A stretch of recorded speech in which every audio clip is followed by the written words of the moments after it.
Do tema Espírito e Matéria, o senhor Sérgio Felipe de Oliveira.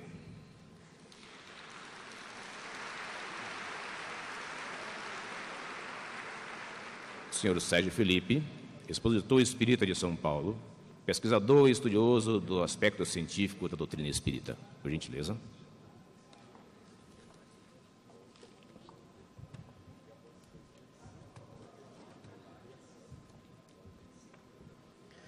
Bom dia a todos. Eu acho que eu vou mudar a minha palestra e não vou querer mais as imagens, as transparências.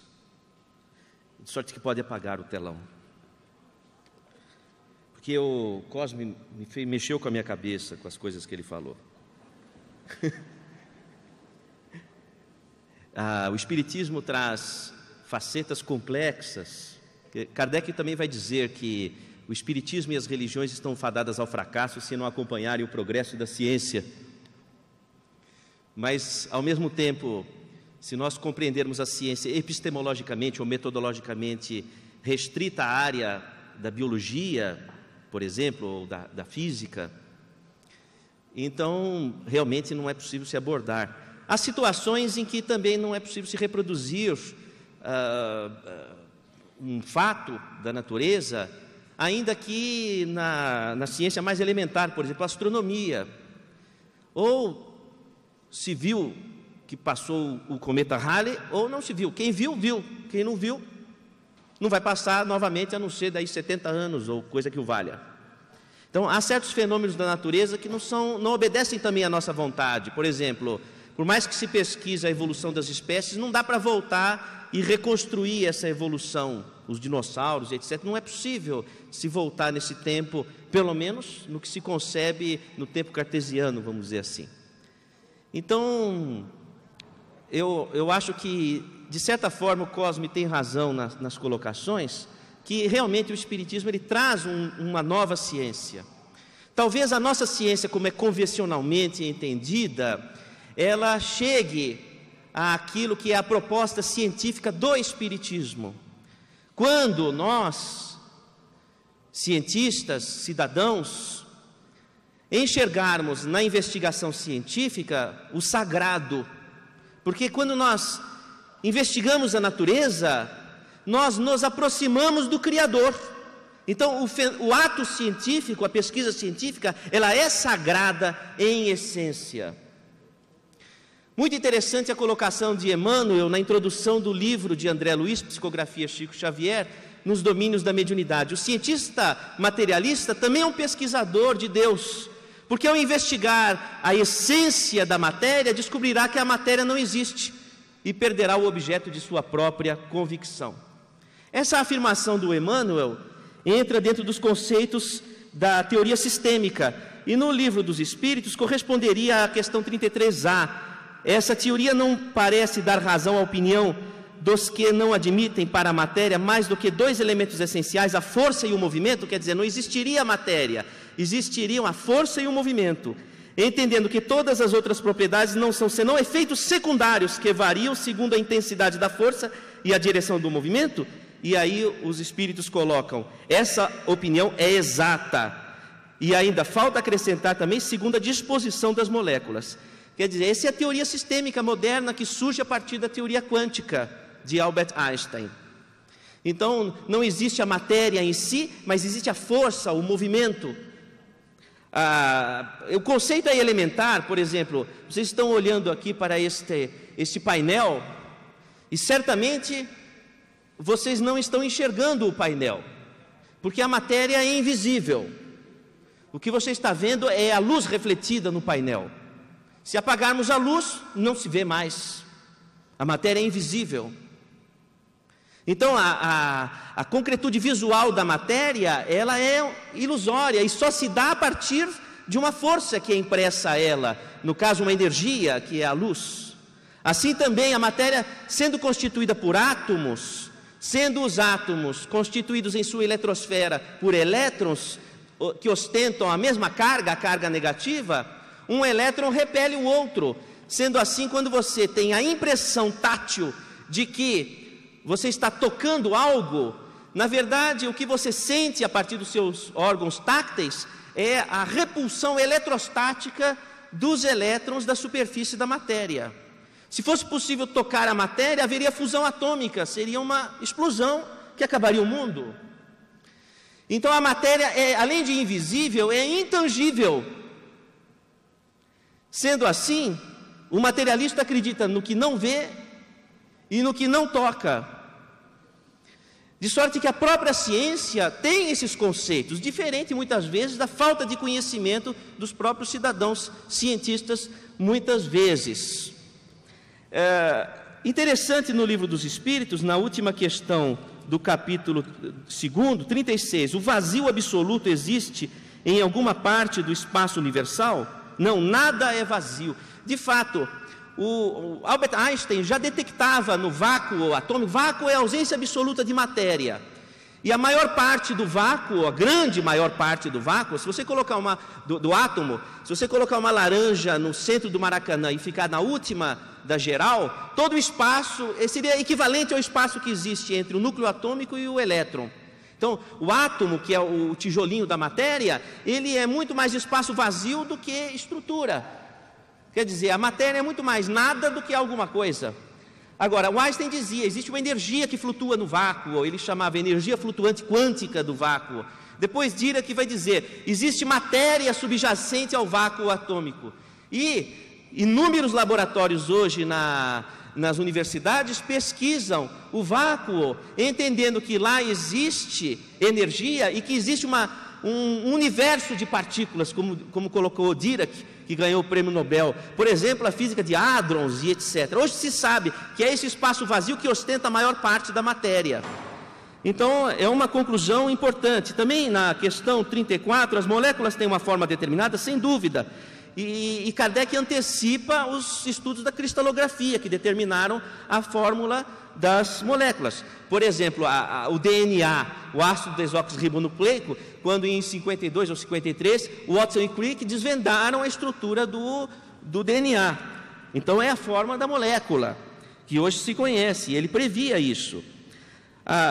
Questão 33, a mesma matéria elementar é suscetível de passar por todas as modificações e adquirir outras propriedades? É o que hoje faz a física, por exemplo, nos aceleradores lineares de partícula, quando desmontam e montam o átomo, os átomos, desmontam as subpartículas e remontam. Também na questão 30, a matéria é formada de um só elemento ou muitos, de um só elemento primitivo, e a física está buscando qual é a partícula essencial.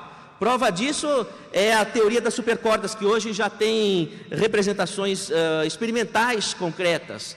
A teoria das supercordas tenta unir a mecânica quântica com a teoria da relatividade. A mecânica quântica vai lidar com o infinitamente pequeno e a teoria da relatividade geral com o infinitamente grande. Essas equações têm que se encontrar no mesmo ponto. Então a física está buscando isso, a teoria das supercordas permite isso.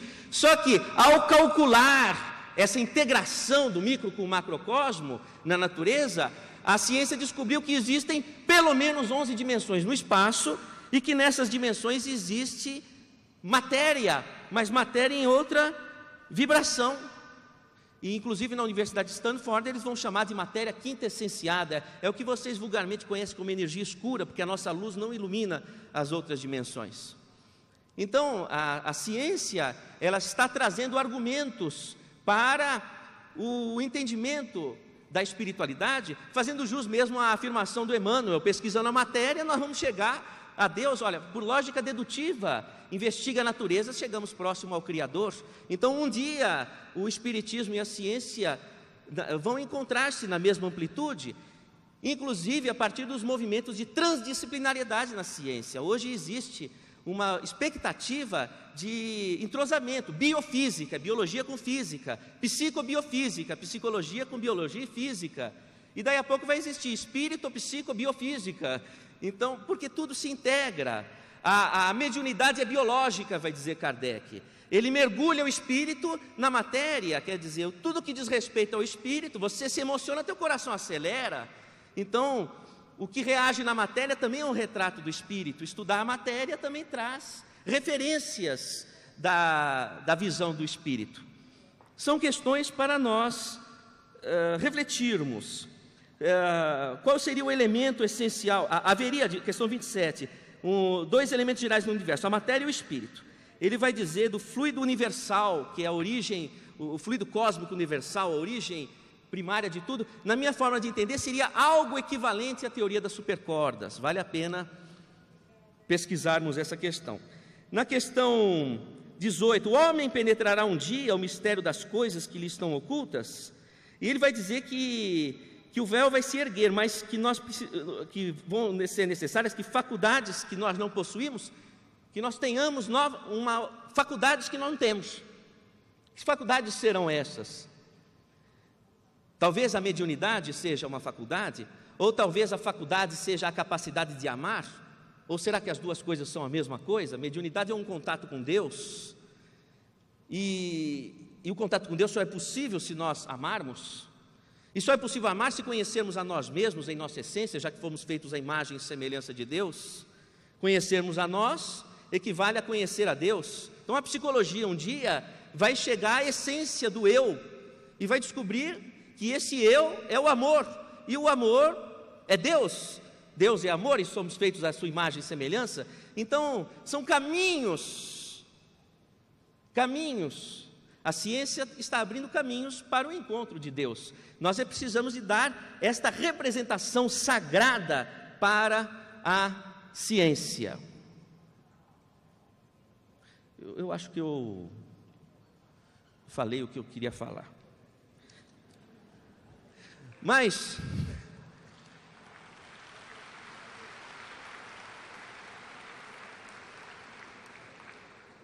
eu fico refletindo, meus caros irmãos, e não seria possível chegarmos até Deus se não nos enxergarmos como irmãos. A ponte que nos leva a Deus é essa sociologia da fraternidade. Jesus, que foi o grande cientista, o que falava, provava. Inclusive, trazia um dos atributos fundamentais, como o colega Cosme disse, da reprodutibilidade dos fatos. Jesus disse: vós sois deuses, podeis fazer tudo o que eu faço e muito mais. Entregou a reprodutibilidade dos fatos para nós, como é na ciência. E Jesus nos explicou, quando disse: Pai nosso que estais nos céus. Quer dizer, não chegamos até Deus se não nos enxergarmos como nós. Só se chega até Deus através da sociologia da fraternidade, nos enxergarmos como irmãos. Pai que estás nos céus, e nós respiramos os céus, porque o céu é a atmosfera, porque o que enxergamos é o filtro da atmosfera. Pai, se é pai, resgatamos o conhecimento da psicanálise. O pai coloca o filho no mundo, a mãe é o berço. Pai que estás nos céus, o pai que nos leva a vivermos, expulsos do paraíso, caminhe com suas próprias pernas, mas nos deu a mãe, o berço da evolução do espírito. A filogênese é a ontogênese do espírito. A mãe natureza, a deusa Gaia, é o berço do nascimento da alma, do nascimento do espírito. Pai nosso que estás nos céus, tua vontade seja feita, aqui na terra como nos céus. Então tudo está integrado, da molécula, da pedra, até o homem, do espaço sideral, de todas as galáxias, aqui na terra como nos céus. É o mesmo Deus, é a mesma energia de amor. Como? Estudando essa energia de amor. Não vamos enxergar Deus, seja pesquisando um grão de feijão, pesquisando a maior das galáxias, ou pesquisando a essência do que rege o coração humano. Tudo ministrado por Deus. E nós estamos aprendendo a caminhar nessa trilha, o caminho da verdade e da vida, que são as figurações da eternidade, as figurações de Deus. Não temos ainda vontade, que é o domínio da inteligência sobre o desejo. E enquanto não temos a vontade firme, que é implacável e que nos direciona para os ideais superiores da vida, Senhor, que a tua vontade seja feita, porque se eu fui feito à tua imagem e semelhança, o que é a minha vontade em essência e que eu não encontro em mim, é a tua vontade. E se não me encontro em mim por falta de distância focal, como quando encostamos um livro na cara, não conseguimos ler as suas letras, que eu possa encontrar-me em ti, projetando o meu self e entendendo-me em ti. O pão nosso de cada dia, as necessidades do corpo, da saúde física, mas também a saúde do espírito, a sabedoria, dar-nos hoje, é a integração corpo, espírito, espírito, matéria, tudo como expressões das necessidades nossas, enquanto aqui estejamos na deusa Gaia, no berço, que é a figuração, é a instância, é o caminho de nossa evolução. E nessa caminhada, a consciência pesa, e a psicologia investiga as culpas. Senhor, liberta as culpas de minha consciência, me perdoa. Ainda assim, nessa caminhada, o meu coração está pesado, tenho mágoas, tenho ressentimentos, elementos da figuração do estudo da psicologia. Me ensina a perdoar aqueles que me ofenderam. O Evangelho e a ciência psicológica, procurando nos ensinar o passo a passo dessa construção do amor. Não me deixe, Senhor, cair nas tentações de minhas ilusões. Me ensina a enxergar a verdade. O que a ciência busca se não é a verdade? Seja no laboratório pesquisando as moléculas, seja no divã psicanalítico pesquisando a essência do ser. Me ensina a enxergar a verdade, me desfazer das ilusões, me liberta do mal, me faz enxergar que, se tudo na natureza foi construído por um Deus de amor, tudo é expressão do amor, é a matéria essencial, se podemos chamar assim, o elemento essencial de tudo. Essa energia, esse elemento chamado amor, tudo é feito do amor. E nesse amor estamos submersos, em teu reino, Senhor. Mas nos faça compreender, se uma pedra é amor, porque foi construída por um Deus de amor, eu também sou amor, ainda que seja um ser animado, também sou amor, como uma pedra é amor. Mas uma pedra não ama, assim que não ama é pedra. Só é vivo quem ama. Que nós possamos, Senhor, viver. E para viver que nós possamos movimentar nossa inteligência e nosso coração. Vamos formar, meus queridos irmãos. Este é um convite para a pequena e simplória casa espírita. Vamos fazer de nossos filhos, de nossos netos, cientistas do amor, pesquisadores da paz, encontrando o sagrado na natureza,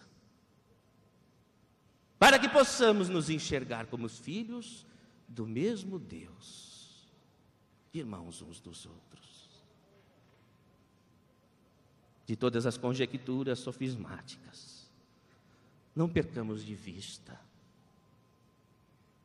as possibilidades que temos de usarmos a inteligência aliada ao coração numa nova ciência do terceiro milênio e da responsabilidade que temos de formarmos os nossos pequenos, para que, no futuro, tenhamos nas universidades, nos centros de pesquisa, um reencontro com Deus, uma volta ao paraíso, se podemos chamar assim, ou ao reino de Deus, porque a evolução é uma eterna trajetória à morada do Pai, e o Pai nos espera, felizes, dominantes, cônscios, mais do que ciência, consciência. Obrigado pelos ouvidos pacientes, que Jesus nos ilumine a todos.